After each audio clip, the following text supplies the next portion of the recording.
Hello to all of you classmates from Language Curriculum Design and Tutor. Here I'm going to give you some information about the Activity 1, about the evolution of language curriculum design throughout history. But of course, I'm going to give you like a timeline about this situation. First of all, I would like to give you like the first insights that I got from the readings. And it was that language curriculum design started in the 1960s with a different term, which was syllables. Okay, it is started as like a syllable design in which the development of it was based on the content in which a course should be dictated, and it listed what should be taught and what should be tested, of course. And of course, it mentioned the order in which the topic should be given in a course. After that, many times came out the terms of curriculum. It was interesting because it was a deep concept about what is a curriculum, what is to create a course, and it mentions about the process of determining what needs a group of learners have, what appropriate syllables, content, what materials should be given to the students, what methods, what practices should be implanted in the class, and of course the evolution of a program. The evolution of a program should be different from different type of societies and groupings. So check this video, and I know you will see, like in a very detailed way, what happened to the curriculum history. So let's see it.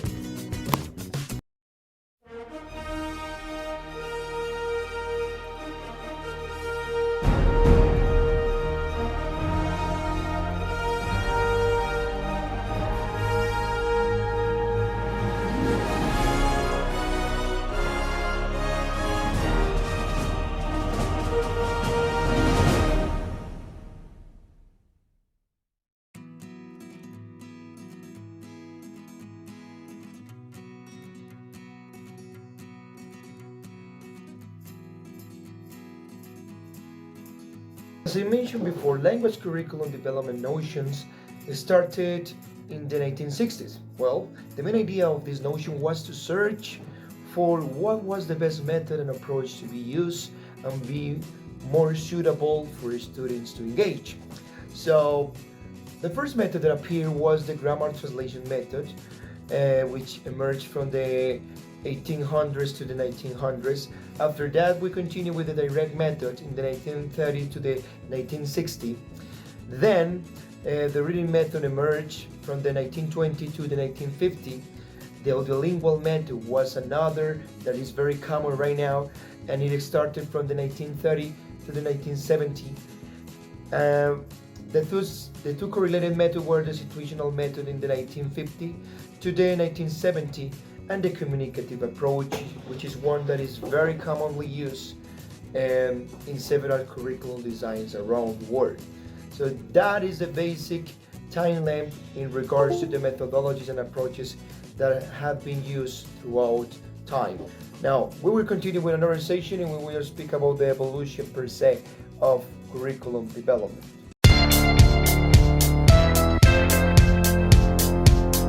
Okay, classmates, in this part of the video, I'm about to speak about the first stages of LCD evolution. So first of all, I'm going to speak about one specific method that started to appear based on Palmer's idea. Palmer's mentioned that a structural method appeared in the 1920s as a new change for language curriculum. Okay? Structural method speak about 9 steps that we need to take into account. So first of all, they speak about the initial preparation, the habit forming, the accuracy, the deviation, each stage that prepares students for the next test, the proportion, the concreteness, the interest, the order of the progression, and the multiple approach. That was something fascinating because this organized a curriculum in a very specific way, and in which people can follow any determined pattern in order to teach language teaching in our case.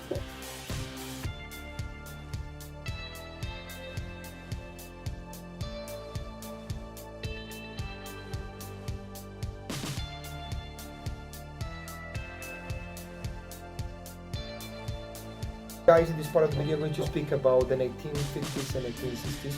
This was a period of time in which methodologies were very exciting for linguists.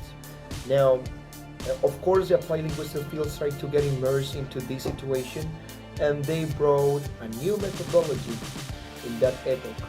So, they brought a new method into the curriculum development that was based on structure. So the real name of it was the situational approach, in which I'm going to give you the following insights about it and what were like the main characteristics of these types of curriculum.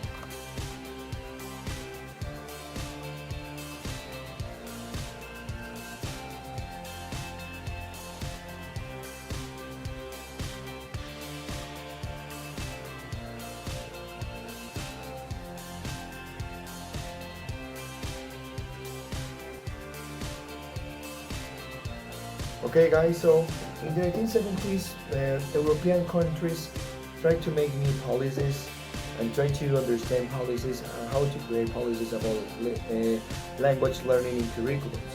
So those policies try to determine which foreign language should be taught, okay, which were more the context language that needed to be taught, at what age should a language will be inserted into a class. And of course they mention what are the barriers, the linguistic barriers that the students have, and of course they take into account the linguistic diversity and the cultural backgrounds that a student may have. Van O's and AJ have some questions at the moment of creating a curriculum.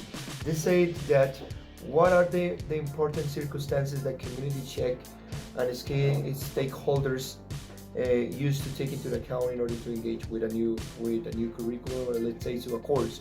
And they say also which and how many languages have to be taught. And also they say what are the most common needs patterns that communities need. So basically this is the main characteristics about creating a curriculum, checking what are the spatial needs, what are the spatial interests that stakeholders may have in getting into a curriculum, into a course.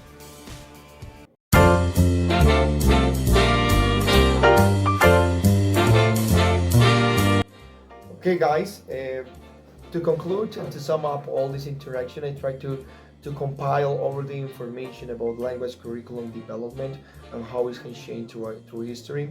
There are many focuses about it, of course. But I consider that it is important to understand why this changing have been made through history. When we are teachers, we need to understand why we are teaching a curriculum, why we are giving a specific topic, what are the aims that a curriculum is addressing.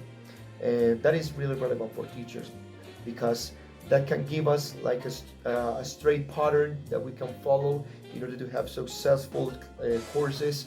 And of course, schools need to prepare teachers in order to get in touch with the curriculum. That is like the main umbrella that we have in order to have a successful class. Something that caught my attention was the ESP terminology, which mentioned that a curriculum should address students' specific needs. And of course, the world is constantly evolving. The world is showing us that many things have changed, that technology is bringing new challenges for education, and the curriculums need to be updating constantly. I would like to congratulate you all for your job, because I have seen a lot of works on the platform. You have done an excellent job, and I feel really happy to be in contact with you. If you have any questions about my job, don't hesitate to ask me, and of course, or give me any kind of feedback about this. Thank you so much, and I really appreciate you watching this video. Bye bye guys. Bye bye.